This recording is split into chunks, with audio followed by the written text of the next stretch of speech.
আজ করে নেব পুঁই ডাঁটার চচ্চড়ি। এর জন্য তেলের মধ্যে সামান্য কালো জিরে বা পাঁচফোড়ন দিয়ে আর শুকনো লঙ্কা বা কাঁচা লঙ্কা ফোড়ন দেব।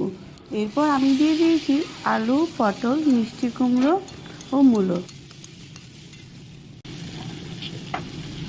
এরপর দিয়ে দেব পুঁই ডাঁটাগুলো।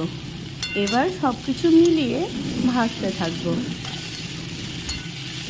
এর মধ্যে দিয়ে দেবো সামান্য জিরে গুঁড়ো। এই রান্নাতে অন্য কোনো মশলার প্রয়োজন হবে না। আর দিয়ে দেবো সামান্য চিনি। এবার সবজিগুলো ভাজা হতে হতে এবং মশলাটা কষতে কষতে একটু নাড়িয়ে চাড়িয়ে নেব। যখন সব ভাজা এবং মশলা কষা হয়ে যাবে, এই সময় দিয়ে দেব পুঁই শাকের পাতাগুলো দিয়ে সামান্য একটু নেড়ে চেড়ে জল দিয়ে ঢেকে দেবো।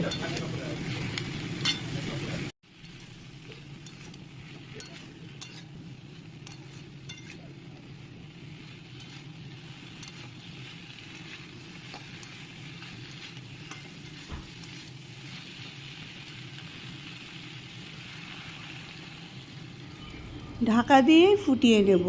এইভাবেই তৈরি আমাদের পুঁই ডাঁটার চচ্চড়ি। খেতে খুব সুস্বাদু হয়, অবশ্যই ট্রাই করে দেখবেন।